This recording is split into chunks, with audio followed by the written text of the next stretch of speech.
For 8 years, the most feared man in Chicago lost his hair one clump at a time, and $30 million bought him nothing but silence. $30 million. The best neurologist on the East Coast, a private team flown in from the Mayo Clinic, a specialist from Johns Hopkins who charged $12,000 just to walk through the door. Every one of them stood in the same marble hallway, reviewed the same files, and left with the same empty hands. No diagnosis, no cause, no answer. Just a powerful man in a tailored black suit standing alone in front of a bathroom mirror every morning watching himself disappear. But this story does not begin with him.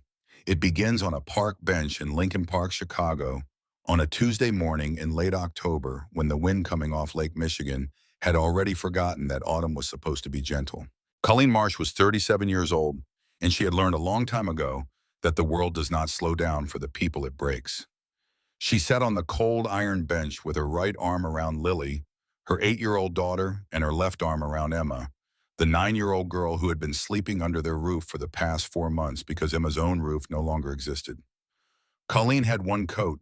She had divided it the best she could, pulling the left side over Emma's shoulders, while Lily pressed her small face into Colleen's ribs and breathed shallow, quiet breaths the way children do when they are trying not to complain. The lock on the apartment door had been changed at 11 o'clock the previous night. Colleen had stood in the hallway with a laundry bag over one shoulder and Lily's hand in hers, knocking twice, then 3 times, then not at all. The landlord had taped the notice to the door 3 weeks ago. She had read it. She had been working toward the number. She had been $240 short, and the world does not negotiate with $240. So they had walked to the park. Colleen had bought 2 hot chocolates from a cart vendor on Clark Street, using the last folded bill in her jacket pocket, and she had given both cups to the girls and told them the cold did not bother her. Lily had looked up at her mother with those steady blue eyes and said nothing because Lily Marsh had already understood at 8 years old that some things her mother said were not the truth, but were the only kindness available. They slept in pieces. Colleen did not sleep at all. When the sky above this tree line turned from black to gray to the dull pewter of a Chicago dawn, Colleen stood up, smoothed her jacket, and pulled her hair back into a tight knot at the base of her neck. She checked the time on the cracked screen of her phone. 6:41. She had a job starting at 7:30 on the Gold Coast, arranged through a temp staffing agency 3 days before the eviction. She did not know the name of the employer. The agency had given her an address, a uniform size, and a single instruction delivered in the flat voice of someone reading from a script. Keep your head down. Do your work. Do not ask questions about the household. Colleen had nodded and taken the address. She walked Lily and Emma to the before-school program at the public library on North Avenue, which opened at 7, and asked no questions about why a woman arrived with 2 children and a laundry bag and eyes that had not closed. She kissed Lily on the top of the head. She told Emma to stay close to Lily. She said she would be back before dark. Then she turned and walked north toward the Gold Coast, with the lake wind pressing against her like something that wanted her to stop. The address was on a street where the trees were older than most of the city's problems, where the sidewalks were clean, in a way that suggested someone was paid specifically to keep them that way, and where the houses were not houses at all, but estates set back behind iron gates and winter hedges that had been trimmed into perfect indifferent walls. The Varro estate was the 3rd property from the corner. Colleen stood at the service entrance on the east side of the building and pressed the intercom button. A woman's voice answered immediately, clipped and efficient. Colleen gave her name. The gate clicked open. The housekeeper who met her at the service door was a woman in her late 50s named Mrs. Aldrin, with silver hair pulled back so tightly it looked like a decision. She handed Colleen a gray uniform, showed her to a changing room the size of a closet, and delivered her orientation in 3 sentences. You start in the East Wing, you work until 4, and then Mrs. Aldrin paused, looked at Colleen with an expression that was not unkind, but was entirely serious, and said the words that the staffing agency had already said. Do not stare. Do not ask questions. Do not exist in any room more than you have to. Colleen changed into the uniform, folded her own clothes into the laundry bag, and stepped into the hallway. The East Wing of the Varro estate was the kind of space that made ordinary people feel like they had wandered into the wrong century. The ceilings were 12 feet high. The floors were white marble veined with gray, polished to a reflective surface that turned Colleen into a pale ghost, drifting across her own upside-down image. Original oil paintings hung on walls painted the color of deep water. A grandfather clock near the main staircase ticked with the patient authority of something that had outlived everyone who ever stood beside it. Colleen picked up her cleaning caddy and started at the far end of the hall. She was good at disappearing into a room. She had learned it over years of moving through spaces that were not designed for her, spaces where the wrong expression at the wrong moment cost something she could not afford to lose. She had learned it first at Patrick's bedside, in the long months when the doctors spoke in careful receding increments of hope. And she had understood that Lily was watching her face for information.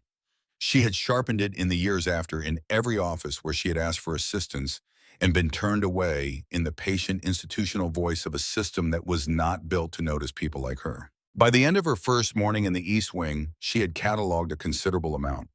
7 household staff members, including herself, 3 of whom lived on the property.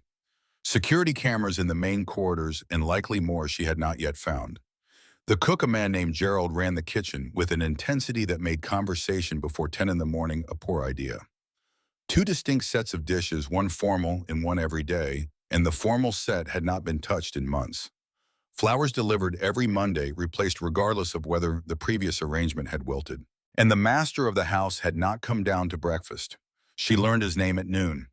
She was in the corridor outside the library when Mrs. Aldrin came toward her with the focused expression of someone delivering a prepared message. "Mr. Vero will be moving through this corridor at 1 o'clock. Please be in the side room." Colleen nodded and stepped aside. She watched through the narrow gap of the side room door. Stellan Varo was 42 years old, and he moved like a man who had spent his entire life in rooms that arranged themselves around him. He was broad through the shoulder, dark in coloring, with the kind of jawline that architecture students dream about. His suit was black and perfectly fitted.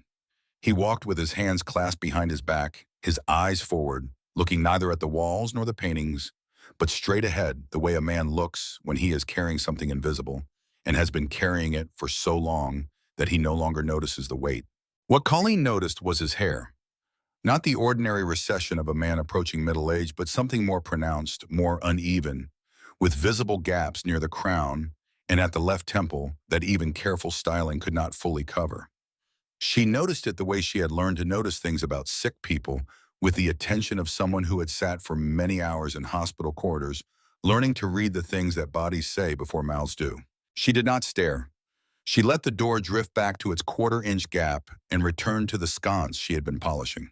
That evening, she went to the shelter on the west side that had been recommended by a woman at the staffing agency. The shelter was warm but loud and smelled of industrial cleaner and the exhaustion of people who had been waiting too long for things to improve.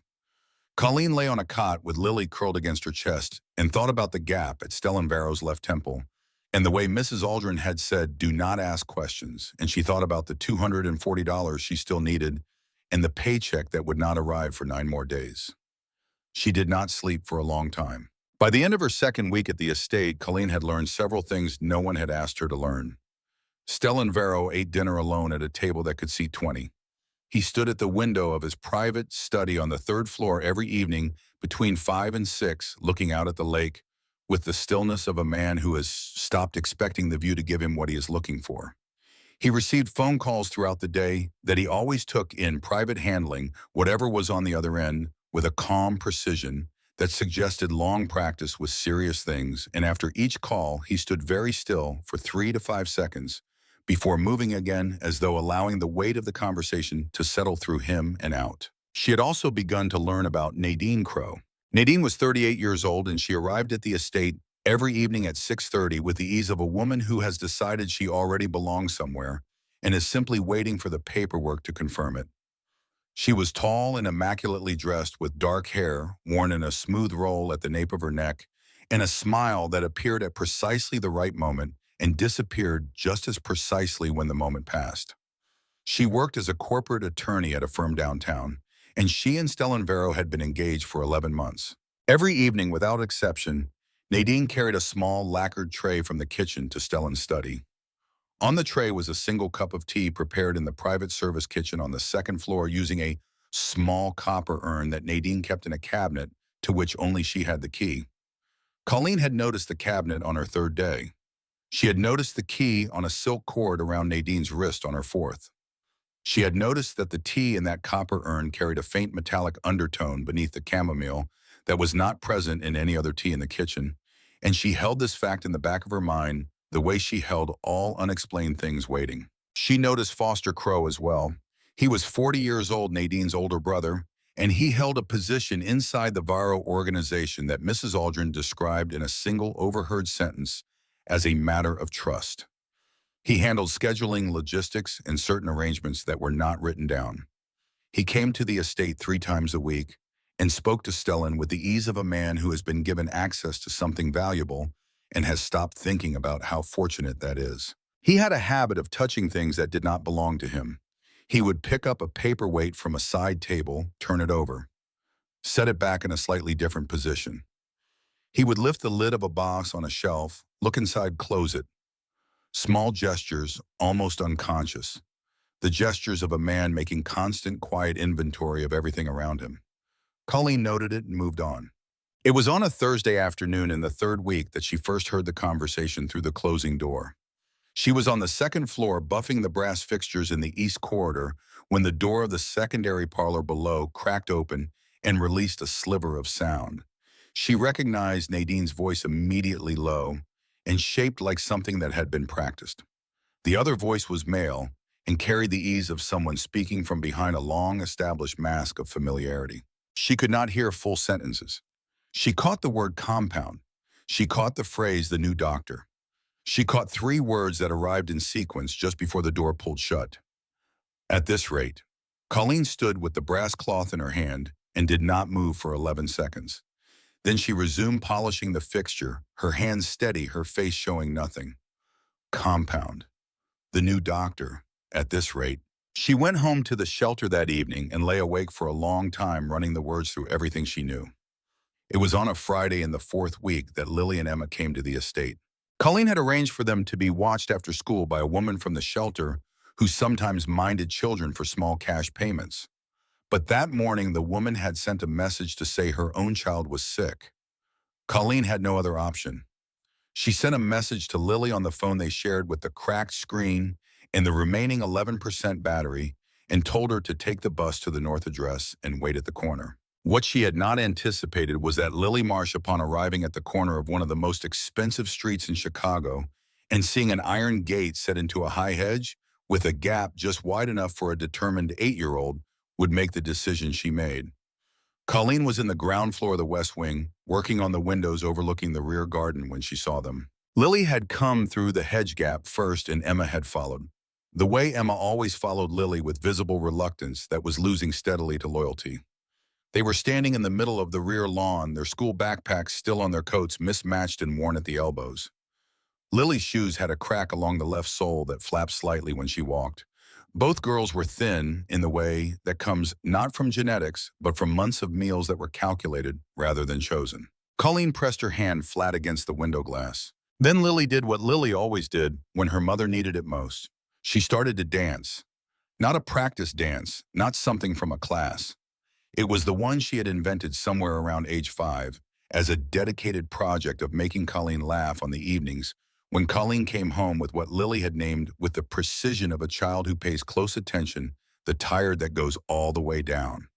It involved an exaggerated robot sequence, a full-body impression of a snowblower, and a finale that incorporated a running fake slip on invisible ice followed by a controlled dramatic fall that she had been refining for 3 years. Emma lasted about 4 seconds before the loyalty overwhelmed the reluctance, and then she joined in adding her own contribution, which was mostly a series of hops and an impression of a very surprised pelican that she had been developing since a school trip to the Shed Aquarium. Colleen put her hand over her mouth, and for the first time in a very long time, she laughed. The small, involuntary kind, the kind that happens before the face has time to decide whether laughing is appropriate, the kind that comes up from the place in a person where exhaustion and love exist at the same depth. She did not see Stellan Varro on the 3rd floor terrace. He was standing at the iron rail above the garden, having come out because the walls of the study had begun to press inward after a difficult phone call, the way they did when confirmation arrived, for something he had already known and did not want to know. He had been standing there for approximately 90 seconds when Lily came through the hedge. He watched her dance, and then something happened that he had no framework for. The girl turned her face upward for a moment the way children do when they are performing for someone, even if no one is watching, and the late afternoon light caught her face at the angle that light rarely achieves in the city flat and golden and honest. In that light, Stellan Vero saw something that stopped every thought he was in the middle of having. The shape of the chin, the set of the cheekbones, and the eyes, which were a shade of blue that was not common, a deep, clear, lake-colored blue that he had seen in only one other person in his entire life. His mother had died 14 years ago. Her photograph still sat on the bedside table. It had sat there for 14 years because it was the last thing he looked at before he closed his eyes, and because some habits were the only honest ones a man had left. He was looking at his mother's face on an 8-year-old girl dancing on his lawn. He stood at the rail without moving for a long time. The wind off the lake moved through the hedge. Below, Emma reached the pelican portion of her routine, and Lily applauded with both hands over her head. Colleen, behind the window glass, pressed her fingers to her lips and let the laugh go quiet. Stellan Vero did not move for a long time after the girls had stopped. That evening, he called his private physician. He asked for something he had never requested before. He asked for a DNA testing kit to be brought to the house quietly without paperwork. The following afternoon, Lily asked Gerald the cook for permission to use the kitchen for 10 minutes. Gerald, who had a granddaughter exactly Lily's age and who had spent 3 weeks watching Lily carefully avoid touching anything in the kitchen, said yes. Lily used the smallest of the copper pots. She measured a dried herbal mixture into the water with the serious precision of a child performing surgery. She had taken it from the cloth pouch at the bottom of Colleen's laundry bag, where Colleen had kept it since the move from the apartment, tucked into the inside pocket, with the reverence of someone preserving something that could not be replaced. It was a flat pouch of homespun cotton, tied with rough twine containing dried wild clover, elderflower petals, and a root that Colleen's grandmother had grown in the hill country of Western Virginia, where the Marsh family had farmed for 3 generations before the land was sold, and the family scattered to wherever work could be found. Colleen's grandmother had called it the tea that fixes the things medicine leaves behind. She had pressed the pouch into Colleen's hands at the airport in Roanoke 14 years ago, when Colleen was 23 and moving to Chicago for the first time, and she had said in the flat Appalachian voice that carries its meaning, "Without decoration, you will find someone who needs this before you need it yourself." Lily let it steep for exactly the time her great-grandmother had written in pencil on the margins of the recipe card that had traveled in the pouch all these years. She poured it into a plain ceramic thermos, wrapped it in a clean dish towel, and carried it up the main staircase with both hands, her school shoes making small, deliberate sounds on each marble step. Colleen was in the third-floor corridor buffing the door hardware near the study when Lily appeared at the top of the stairs. She froze. Her face did the thing it did when the thing happening was wrong, and she could not find the mechanism to stop it in time. Lily walked straight to the study door and knocked twice. There was a pause. Then the door opened. Stellan Vero looked down at an 8-year-old girl holding a thermos wrapped in a dish towel. Blue eyes, level expression, serious. He said nothing. Lily said, "You look tired all the way down." "My great-grandmother made this for people when medicine could not reach the tired. I made it right. I hope it helps." She held out the thermos. Stellan Vero took it. Colleen watched from the corridor, her hand resting on the door hardware, her body very still. Nadine Crow's voice came from behind her, and Colleen turned to find the woman standing 6 feet away, having come from the direction of the secondary staircase. Her expression was arranged into something that was almost concern, but had cooler architecture underneath. "Who let a child up here?" she said. It was not a question. Her eyes went to Lily, and in the half-second before professional composure reasserted itself, something moved across Nadine's face that was not irritation, not protectiveness, not any of the things a woman's face shows when she sees a child offer a sick man a cup of tea. It was calculation, cold, rapid, and immediately concealed. Colleen turned back to the door hardware. Her hands were steady. That night, Stellan Vero slept deeply for the first time in 8 years. He did not know it yet. He would know it in the morning when he reached up instinctively and found nothing on the pillow and lay very still in the gray Chicago dawn, understanding that something had changed. Colleen was already on the bus. She was thinking about the copper urn. She was thinking about the word compound. She was thinking about Nadine's face in the half second before the mask came back. And she was thinking about a woman who makes a sick man a cup of tea every night with a key on a silk cord around her wrist, and whether the difference between care and its opposite is sometimes only a matter of what is dissolving in the cup. She did not have enough yet. She needed more of the picture before she could know what to do with what she had. She kept watching. The morning after Lily brought the tea, Colleen arrived at the estate at 7:15 and went directly to the East Wing without stopping, without exchanging words, without letting her face carry anything that could be read. She had spent the bus ride doing what she always did with difficult information, separating what she knew from what she feared and working from what she knew. She was good at this.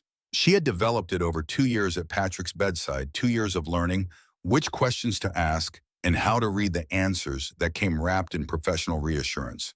She was not a physician and had never claimed to be, but she had sat in enough hospital rooms to understand the difference between a body failing naturally and a body being helped to fail, and she had watched Stellan for nearly a month. His body was being helped to fail. She did not have the certainty of proof yet. She had the certainty of pattern, which in her experience was rarely wrong. The private service kitchen on the second floor was her responsibility on Tuesday and Thursday mornings, which gave her legitimate reason to be in that room for up to 40 minutes twice a week. On Thursday of the fifth week, she cleaned it with the thoroughness she applied to everything. She noted the faint residue on the copper urn's lid, a slightly darker discoloration at the rim, where liquid had dried repeatedly over a long period. She noted the glass bottles on the back shelf of the locked cabinet, visible through the gap when the door had been left fractionally ajar, not labeled with anything a kitchen would normally contain. She noted the color of the residue on the prep surface beneath where the urn was always positioned, a faint pale stain with a very slight iridescence that she had not seen on any other surface in any kitchen she had ever worked. She did not touch those bottles. She did not open the urn. She understood that a woman with no standing who produced photographs of someone else's private kitchen would become someone who could be accused of many things before the truth of what she found could be heard. Instead, she used the tip of a clean cloth to collect a small amount of the pale residue from the area directly beneath where the urn was set. She folded the cloth twice and placed it in the inside pocket of her uniform jacket, in the same place where her grandmother's tea pouch had traveled for 2 years. Then she finished cleaning the kitchen and moved to the next room. 3 days later, she overheard Stellan on the phone in the main hallway, speaking in the low-controlled voice he used for calls that mattered. She caught a fragment. He was asking for something to be delivered to the house. He said the phrase without going through the usual channels. He said the phrase, "my personal physician only." The call lasted 45 seconds. She did not know what he had ordered. She did not know about the DNA kit. But something in the focused quality of his voice told her that a man who had spent 8 years accepting the verdict of expensive specialists had decided to ask a different kind of question. The conversation she was not supposed to hear took place on a Monday morning in the 7th week. Colleen was in the storage corridor on the second floor, an interior hallway connecting the service stairs to the East Wing linen supply. She had gone there to inventory the linen for Mrs. Aldrin, the kind of task that took longer than expected, and that nobody checked on, which meant it was one of the few places in the estate where she could exist without managing her face. She was on her knees in front of the lower shelf counting pillowcases when the door of the small records room at the far end of the corridor opened and 2 voices entered the hallway. Foster Crow and Nadine Crow did not know she was there. She went very still. She did not breathe in a way that could be heard. Nadine's voice precise and low.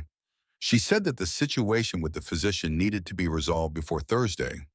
She said the word results twice the second time with an emphasis that made the word mean something other than medical. She said something about the compound that Colleen could not fully hear, but the word levels was clear, and so was the phrase, the new formulation, and so was the word insufficient, which Nadine delivered with the tone of a person who does not tolerate that word. Foster said something in a lower register that Colleen could not parse. Then Nadine said the sentence that arrived in Colleen's ears with the quality of a door swinging open onto a dark room.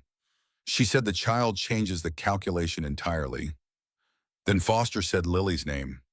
Colleen did not move. Every part of her that was a mother went completely silent in the way that very dangerous things go silent. Not absence, but compression. all force gathering inward to a single point. Foster said the situation with the girl needed to be addressed before anything formal happened. He said the testing process had apparently been initiated, which meant the window was closing.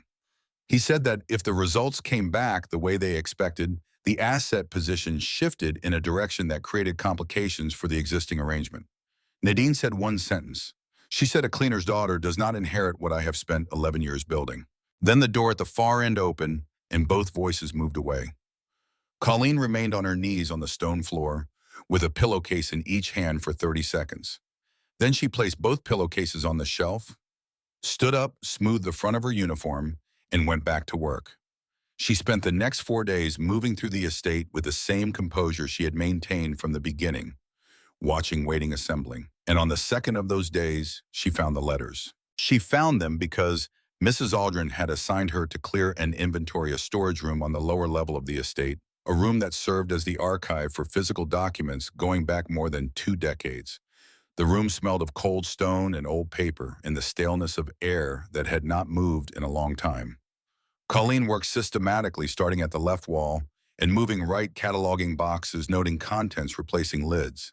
The third box from the right end of the second shelf had a label in faded marker that read, "Miscellaneous correspondence," written in a hand that looked like someone doing it quickly. Colleen had developed over a long life a specific instinct about things labeled in a hurry, which was that the hurry usually meant someone had wanted the contents to be findable later, but not too findable. She opened the box. Inside, beneath a layer of financial notices and equipment receipts, was a bundle of envelopes held together with a deteriorating rubber band. She lifted the bundle out and looked at the top envelope. The return address was a street in Wicker Park that no longer existed under that name. Her handwriting. Colleen read the delivery address on the front of the envelope. She read it once and then she read it again because the mind sometimes refuses the first arrival of a truth that changes everything it understood before. The Varro Group, downtown Chicago office. She stood very still in the archive room with the bundle in her hands and let the full weight of what she was holding arrive. 9 years ago, when she was 24 years old and 3 months pregnant and living in a small apartment in Wicker Park with furniture she had found on the sidewalk and a temp job that paid enough to cover the rent. If nothing went wrong, she had written a letter to the man she had met at a children's hospital fundraiser. She had found his company's address in a business directory.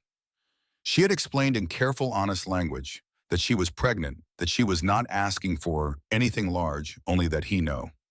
She had received no response. She had written again and again, 11 times in total, because she had believed in the way that frightened young people believe things when the alternative is too heavy to carry, that the right words in the right order would eventually find their way through. And she had concluded, as anyone would after 11 unanswered letters, that the man had chosen not to respond. She was standing in the basement archive room of the Varro estate. She had been cleaning the house of the man she wrote those letters to for nearly 2 months. Stellan Varro had not ignored her. Stellan Varro had never received a single word.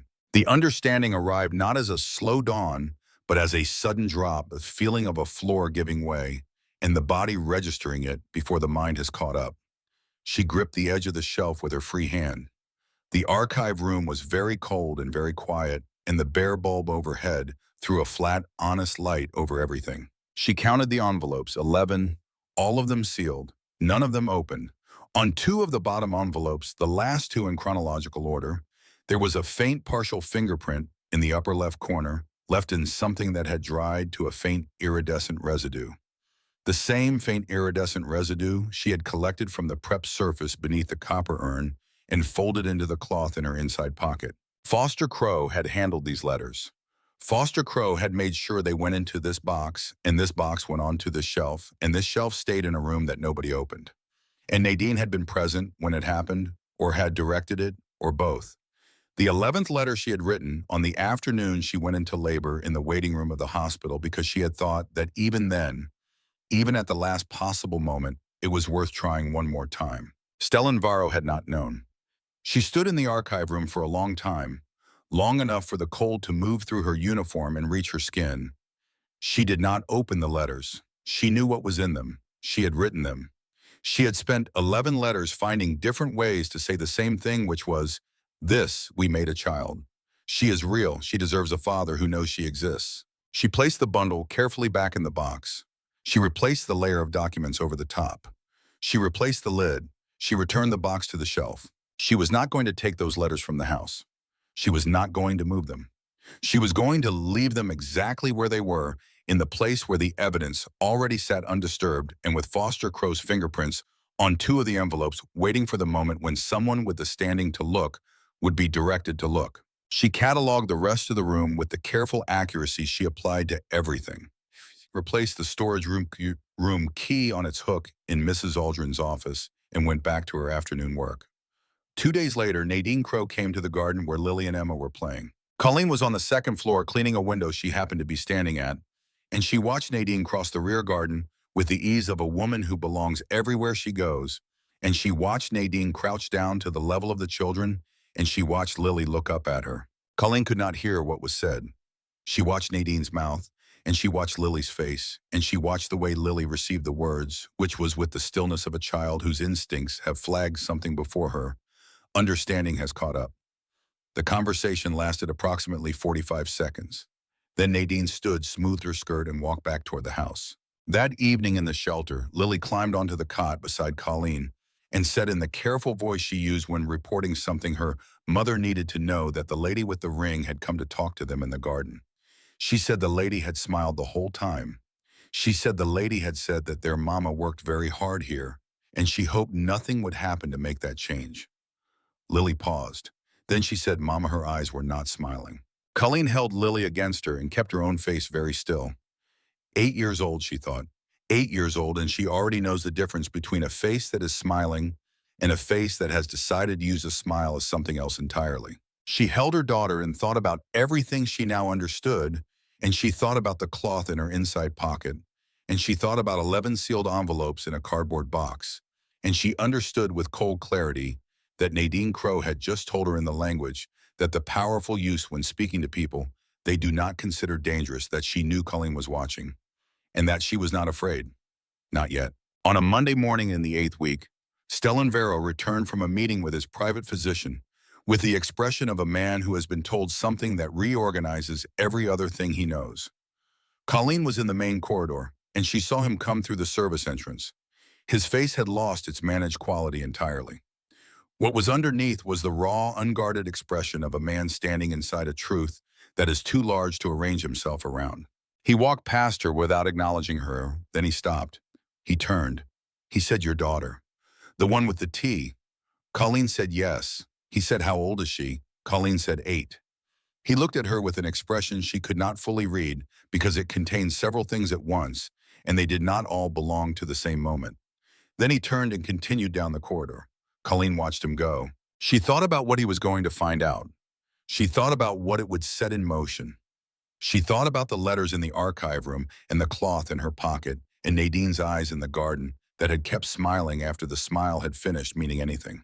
That evening, after the girls were asleep in the room Stellan had quietly arranged for them 3 weeks earlier on a floor where the heat worked properly and the windows did not rattle, Colleen sat in the small chair and did not sleep. She had made her decision on the bus the week before, turning it over one last time the way you check a knot before you put weight on it. Now the decision was made. What remained was the doing of it. She waited until 11:40. Then she got up, took the small envelope she had placed on the desk, the one containing the cloth with the pale residue folded inside, and she walked down the corridor to the main staircase and up to the 3rd floor. The strip of light under the study door was the same strip of light that had been there every night she had been present. She knocked twice. The pause was longer than it would have been during the day. Then the door opened. He was still dressed, jacket removed, the sleeves of his white shirt rolled to the elbow, and he looked at her with the expression of a man who had been expecting the night to produce nothing further.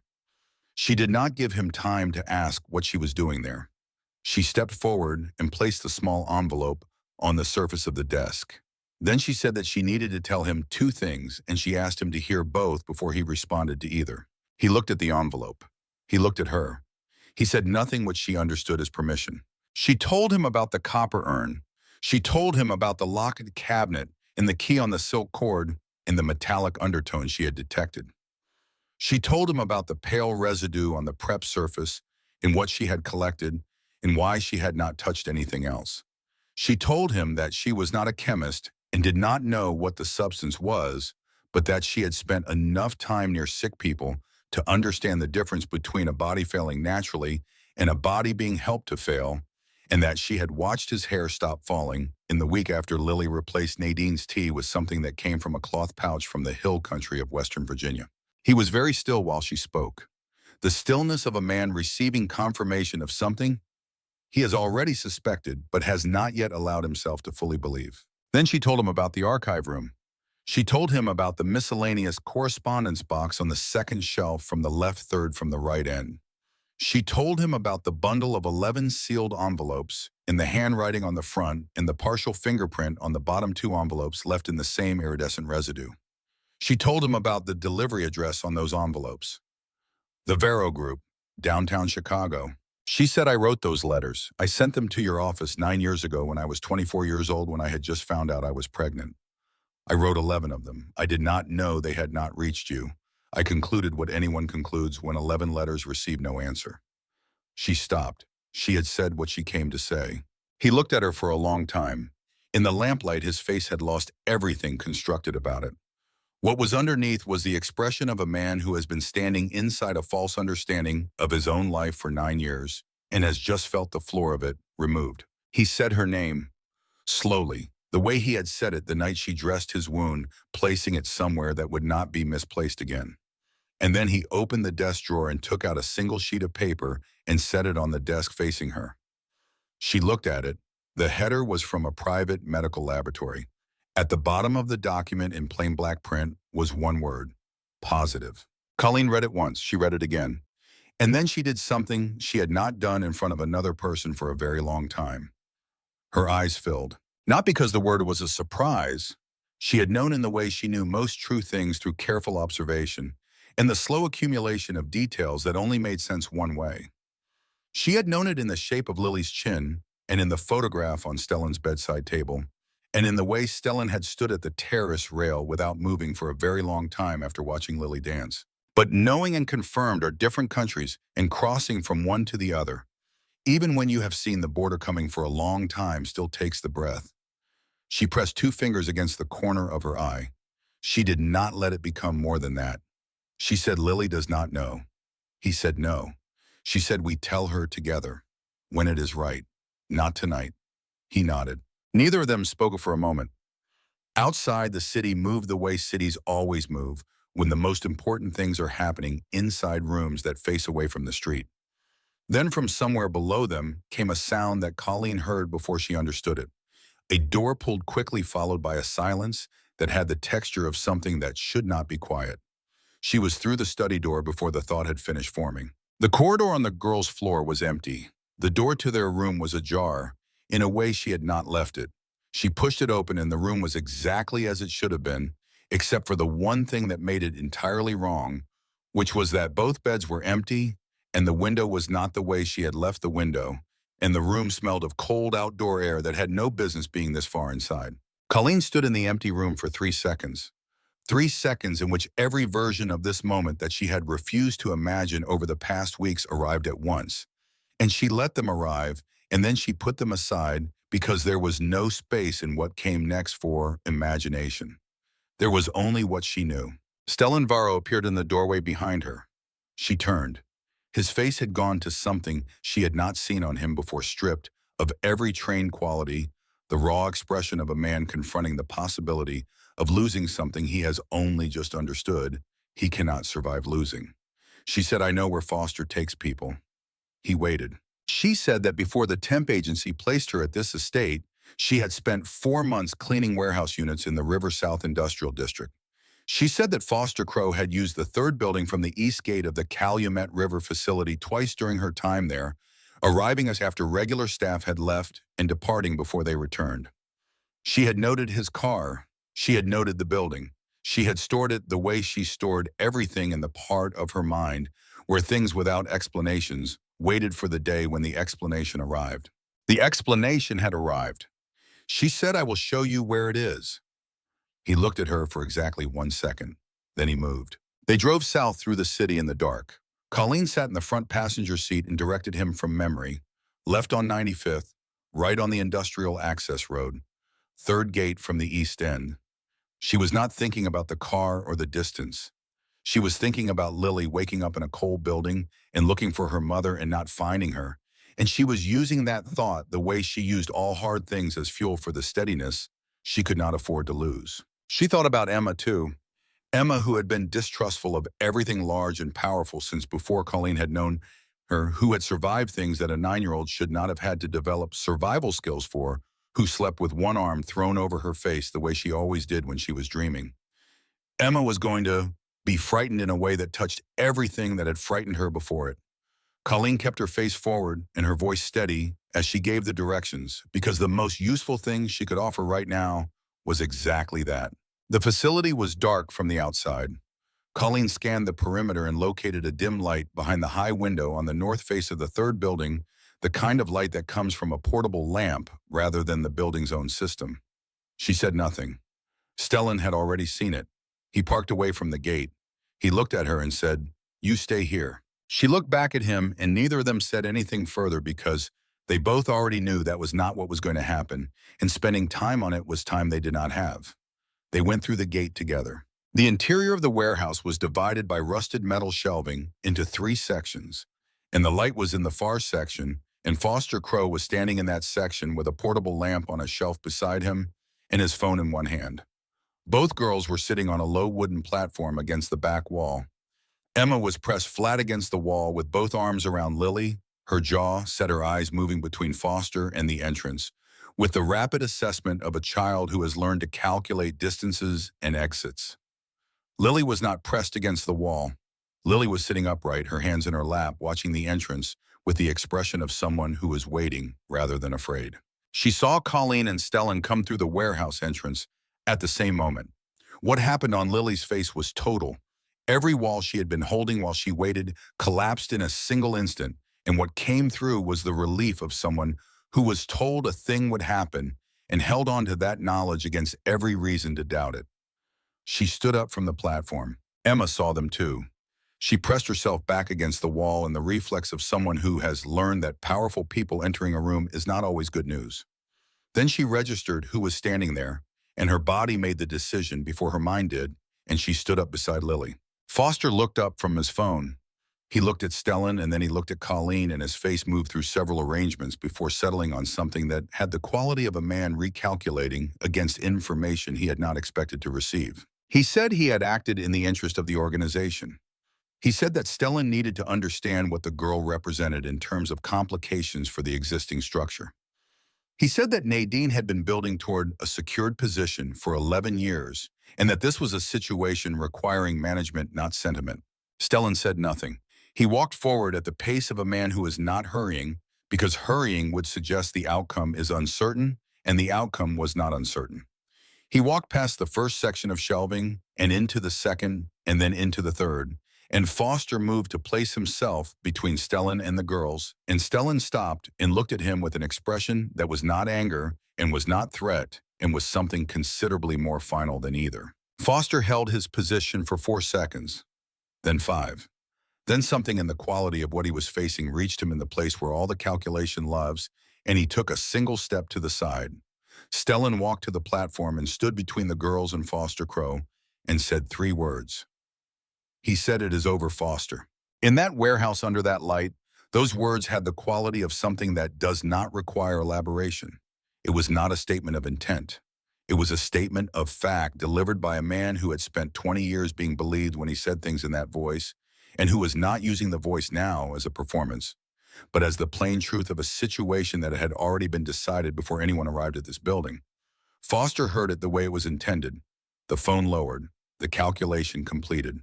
Foster Crow, who had spent 15 years building his position inside the organization of the most feared man in Chicago, sat down on a crate and put his head in his hands. Lily stepped off the platform. She did not go to Colleen alone. She did not go to Stellan alone. She walked to the space between them, the 3 feet of warehouse floor that separated where her mother stood from where the man who was her father stood, and she took one hand of each. Her left hand in Colleen's right and her right hand in Stellan's left, and she stood in the space between them. and looked up at first one face and then the other with the expression she wore when she had reached a conclusion she considered final. She said, "I knew you would both come." Emma stood up behind her. She looked at Stellan for a moment with the steady, old-eyed look she reserved for people and situations she was still evaluating. Then she looked at Colleen, and Colleen gave her what she always gave Emma, which was simply her presence, reliable and unchanged. Emma crossed the warehouse floor and stood close to Lillian. The four of them were in the same cold space at the same time, and the warehouse smelled of iron and river water, and none of that was the point. They drove back through the city. Lily fell asleep against Emma in the back seat before they reached the highway. Emma stayed awake watching Chicago go by outside the window, and once on the stretch of elevated road above the river, where the city lights spread out in every direction, she said a single thing toward the front of the car. She said, "You came for both of us."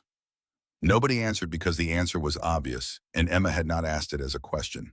Nadine Crowe arrived at the estate the following evening at the usual time with the usual ease and walked into the main study where Stellan was waiting. She saw Colleen standing near the window. She saw the envelope on the desk. She saw the laboratory document beside it. Her face processed these things in the half-second that her face was honest before the professional arrangement came back. Stellan told her about the archive room.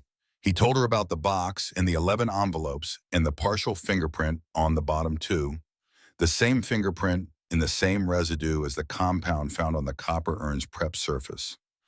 He told her that the federal laboratory analysis of the residue from that prep surface would be completed within 48 hours. He told her about the DNA result. Nadine stood very still while he spoke. When he finished, she looked at Colleen, and something moved across her face that was not shame and was not fear, but was a precise, cold anger. The anger of a person who has been outmaneuvered by someone she had decided was not capable of outmaneuvering her. She said, "You have been in this house for 8 weeks. You clean floors." Colleen said nothing. Nadine set her bag on the nearest chair with the deliberate calm of someone taking their time, because time is still theirs to take. She said that Stellan had been showing signs of systemic decline before she had ever introduced anything. She said that she had built a legal and financial position over 11 years that a compound and a piece of cloth were not going to dismantle. She said that what she had done was management of a situation that would have resolved itself anyway, only more slowly and less cleanly.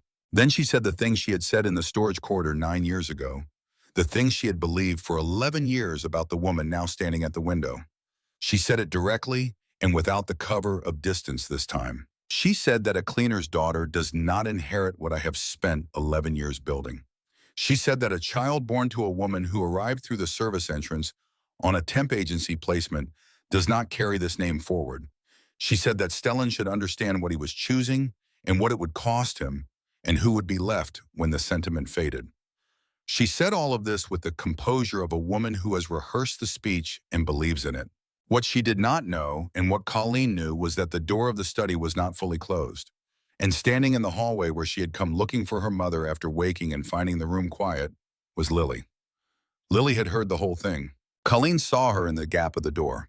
8 years old in the hallway in her socks, with her hair still flattened from the pillow on one side and her blue eyes very wide and very steady. She was not crying. She was standing the way she stood when she was absorbing something large with her hands at her sides and her chin level, taking the information in and deciding what it meant. Colleen held her gaze for a moment. She gave a small, deliberate nod. Lily stood where she was. Stellan had not yet seen his daughter in the doorway. He was looking at Nadine. He said 2 words. He said, "Get out." Nadine looked at him. She had heard many things in his voice over 11 years, and she was experienced at reading what was underneath them. What was underneath these 2 words she had not heard before. She had heard his anger. She had heard his cold authority. She had not heard the thing she was hearing now, which was not anger at all, but the complete and permanent closing of a door. The sound of a man who has finished with something and will not revisit the decision, regardless of what is said next. She picked up her bag. She walked to the study door. Lily was standing in the hallway. Nadine stopped when she saw her. The 2 of them looked at each other for a moment. The woman who had spent 11 years making sure this child would never exist in the right place at the right time, and the 8-year-old girl who had fought the tea and knocked on the study door and refused in the honest and total way of children who have not yet learned why honesty is inconvenient to be invisible. Nadine said nothing. She walked past Lily down the corridor. Lily watched her go. Then she pushed the study door fully open and looked at her father. Stellan looked at his daughter, standing in the doorway in her socks at midnight in a hallway that was hers now, and had been hers all along. And what happened on his face was something that a man who has spent 20 years ensuring no one can read his face has very little preparation for. He did not compose it in time. Lily said, "Is she the reason I did not have a dad?" He said yes. She absorbed this the way she absorbed things, standing still, chin level, taking it in. Then she said, "Okay." She crossed the room and climbed onto the chair nearest his desk and sat there for a while, not saying anything, just present in the way she was present when she understood that someone needed company more than they needed words. Colleen stood at the window and let herself breathe. The federal authorities arrived the following morning. What followed over the next weeks was not a single dramatic event, but a series of methodical ones. Federal prosecutors reviewed the laboratory analysis of the residue from the cloth. They reviewed the 11 sealed envelopes in the archive box.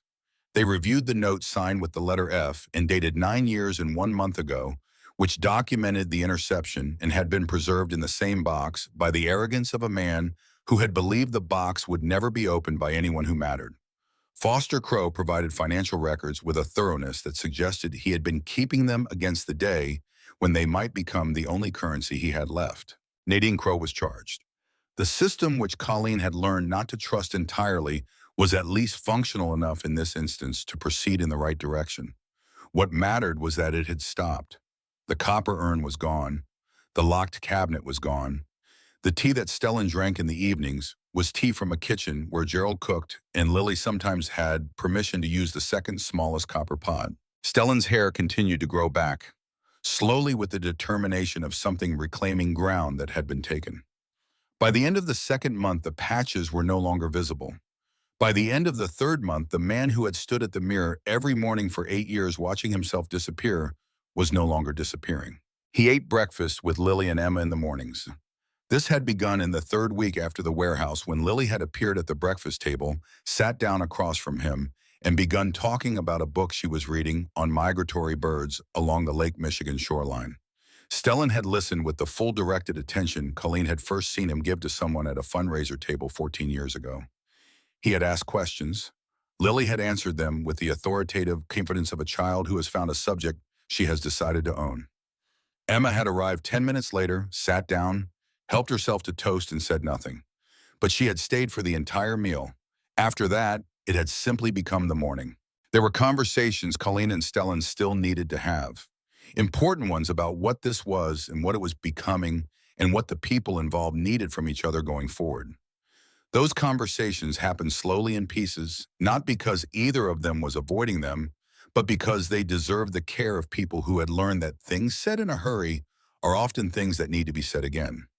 They talked in the evening sometimes after the girls were in bed in the family sitting room that had begun to look like a room that was actually used. Stellan told her about the 8 years, what it had felt like to have his own body become unfamiliar, what it had done to his understanding of his own power, which was the foundational thing for a man like him, to understand gradually and then acutely that the territory he thought was most entirely his own physical presence, was being taken from him by something he could not identify or stop. Colleen told him about the 11 letters, not as an accusation because she had long since released the version of that story which required him to be the villain of it. She told it as the story she now understood it to be, which was the story of what happens when a powerful man has people around him who believe they are managing his interests while they are managing their own entirely. She had met those people. She had cleaned their houses. She had learned to recognize them by the way they touched things that did not belong to them. One evening, Stellan asked her what she had thought when she found the envelopes in the archive room. She was quiet for a moment before answering. She said she had thought about what it means to tell the truth to someone who has the power to make things difficult for you. She said she had been raised in a part of the country where people understood that telling the truth is not the same as being believed, and that being believed requires either evidence or standing, and that she had had evidence and no standing, and that she had waited for the moment when she could offer one in place of the other. Stellan said that he had spent his entire adult life building a specific kind of standing, The kind that comes from being feared, and that he had understood recently that a different kind was available to him, that he had never considered the kind that comes from being trusted by people who have every reason not to trust you and have chosen to anyway. Colleen said that was a more accurate definition than most people managed. They were quiet for a while after that. The lake moved outside the windows. Somewhere upstairs, Emma was saying something to Lily, and Lily was laughing, and the sound came down through the floors and arrived in the sitting room with the quality of something that had always been meant to be there. Stellan began the work of dismantling what needed to be dismantled. He worked with federal attorneys and restructured the organization through a series of legal transitions that were neither swift nor simple but were thorough. Assets connected to activities he could not legitimize, he divested. Operations he could restructure into legitimate enterprises, he restructured. The construction and real estate divisions, which had always had a legitimate face, became fully legitimate organizations with transparent accounting and a workforce that did not live in the shadow economy. He lost alliances that were built on the old terms and understood that this was the cost and that the cost was worth paying. He did not find it easy. He had spent 20 years building a structure and a set of relationships that were load-bearing, and taking them apart while the rest of the building remained upright required a precision and patience he did not always have in sufficient supply. There were mornings when he stood in the study and felt the vertigo of a man who has removed the floor he was standing on because the floor was wrong and is standing now on something new that has not yet proven it will hold. On those mornings, Lily sometimes appeared in the doorway. She did not ask if he was all right. She had learned from her mother not to ask questions that have answers that take too long.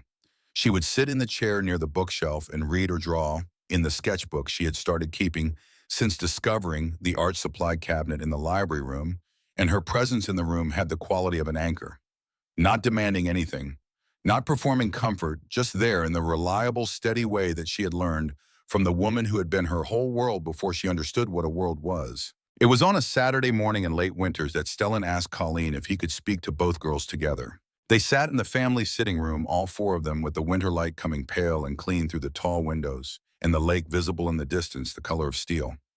Stellan spoke carefully and without decoration. He told Lily that the test he had ordered several months earlier had confirmed what he had come to understand through other means as well. He told her that he was her father and that he had not known about her, and that the reasons why he had not known were complicated and involved the failures of other people, and also in ways he was still accounting for his own. He said he did not expect her to understand all of it at once, and that he did not expect anything from her in return for telling her. He said he simply wanted her to know the truth, and that he would spend whatever time she was willing to give him, demonstrating that the truth was worth having. Lily listened with her blue eyes steady and her hands folded in her lap. When he finished, she was quiet for a moment. Not the quiet of a child processing a surprise, but the quiet of a child deciding how much to say. She said, "I did not know for certain, but I thought it might be true." He asked her what had made her think so. She said that she had gone to look at the photograph on his bedside table the morning after she brought him the tea because she had heard the housekeeping staff mention it was a picture of his mother. She said she had stood there for a long time looking at it. She said the photograph looked like a woman who had the same eyes she had, and she had not known what to do with that, so she had gone back downstairs and not mentioned it to anyone.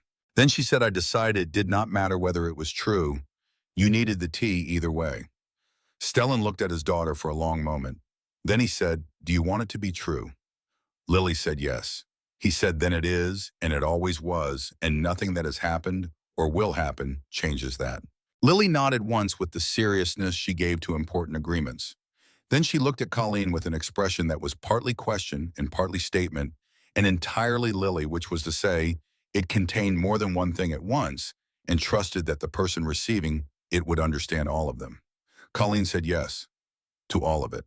Emma, who had been sitting beside Lily with the focused expression of someone tracking a complex negotiation, said that she supposed this meant they were staying. Stellan looked at Emma and said yes. Emma considered this with the measured patience she brought to most things. She said she had a condition, which was that she wanted continued control of her own bookshelf, meaning no one rearranged her books without asking her first because she had a system. Stellan, with the complete seriousness the condition deserved, said he agreed to that condition. Emma nodded. The negotiation was complete. The legal paperwork for the adoption of both girls was filed in the first week of spring. The process took 3 months, moving through the institutional machinery at the pace of institutions. Colleen accompanied both girls to the courthouse on the morning the documents were finalized, and Stellan was already outside when they arrived, standing in the spring sunlight in a gray suit, she watching them come down the sidewalk. Lily was wearing new shoes. Emma was carrying a book she had been reading on the bus and had not been willing to put down even for this. The judge who processed the paperwork was a woman in her 60s, with the manner of someone who has seen enough of the worst outcomes of family law to recognize the better ones with unmistakable clarity. She looked at the four of them over the papers, and she said that these were the ways the job was worth doing. Lily told her about the migratory birds of Lake Michigan. The judge listened for 4 minutes before gently redirecting the proceeding. Emma signed her name on the final page with a red pen she had brought specifically for the occasion, because she had decided weeks earlier that a signature on something important should be in a color that was hard to ignore. The Marsh Foundation was announced in the second week of summer. It was Stellan's idea, and it was Colleen's name, and when he told her, she objected on the grounds that foundations were typically named for those who funded them rather than those being honored. He looked at her with the expression she had come to understand meant he had already considered the objection and was not going to be moved by it. He said that $30 million had bought him 8 years of silence, and that a cloth pouch from a hill country farmhouse in Western Virginia and a woman who had watched everything from behind a cleaning caddy had bought him everything else, and that the name was not a recognition, it was a description. The foundation's work began that same summer, providing housing assistance, emergency child care, and educational support for single mothers and their children in the Southside neighborhoods, where Colleen had spent the years before the Gold Coast. The intake coordinator was a woman Colleen had met at the shelter, someone who had spent 15 years in social work before her own circumstances had reduced her options, and who ran the process with the precision and compassion of someone who understood both sides of the desk. Lily attended the foundation's community events whenever she could. She understood what the work was for because she had been on the other side of it, in the memory of park benches and thin blankets, and the cold that comes from a window that does not properly close was not abstract to her. It was specific and recent, and it made her take the work seriously with the seriousness of someone for whom none of it was theoretical. Emma came to the first event and spent most of it in the corner with her book, but she helped set up the tables before people arrived and helped break them down after people left. And on the bus home, she said that the foundation seemed like a reasonable use of the available resources. For Emma, this was the equivalent of a standing ovation. On an afternoon in late July, when Chicago had reached the equilibrium of summer, where the heat off the lake is warm rather than oppressive, and the light in the early evening turns the color of something that has been kept somewhere good, Colleen stood in the garden of the Varro estate and watched Lily dance. The rear garden in summer was a different thing than it had been in October, when two thin girls in mismatched coats had come through a hedge gap and stood on the wet lawn with the tentative quality of people who have arrived somewhere that is not supposed to be theirs. The garden in summer was full and green, and the late light came through the trees at the angle that makes everything look like it was designed to be seen. Lily was performing what she had named the definitive version of the dance, incorporating the robot sequence The Snowblower, a recent addition involving an impression of a Canada goose defending territory near the lakefront, and the signature finale, the running fake slip on invisible ice with the controlled dramatic fall that had been refined over 3 years to a level of technical precision she took great satisfaction in. Emma stood to the side, providing rhythmic accompaniment in the form of periodic claps and verbal commentary delivered in the tone of a sports announcer, a role she had discovered suited her significantly better than dancing. Stellan was standing beside Colleen at the edge of the garden, close enough that their shoulders almost touched, but not quite. He was watching Lily with the expression that had replaced the managed stillness on his face over the past months. It had nothing constructed about it. It was the expression of a man who has discovered later than he should have, and exactly when he needed to, that the most important things were never in any of the rooms he had spent 20 years guarding. Lily reached the finale. She ran 3 steps, hit the imaginary ice, launched into the dramatic fall, landed with controlled theatrical precision, and looked up at her audience. Emma delivered the commentary. Colleen began to applaud. Stellan applauded too, both hands, and the sound of it was slightly awkward in the way that applause is slightly awkward from someone who has not had much occasion for it and is doing it because the occasion is genuinely worth the effort. Lily grinned at him with the specific grin she reserved for moments she intended to remember. Then she said, "Your turn." He looked at her. He looked at Colleen. Colleen gave him nothing, not a rescue or a redirect, just the steady look she had been giving him since the night she stood in his study doorway with a folded cloth in one hand and the truth in the other, the look that said simply that she was present and that what happened next was up to him. He stepped forward onto the lawn. He attempted the robot sequence.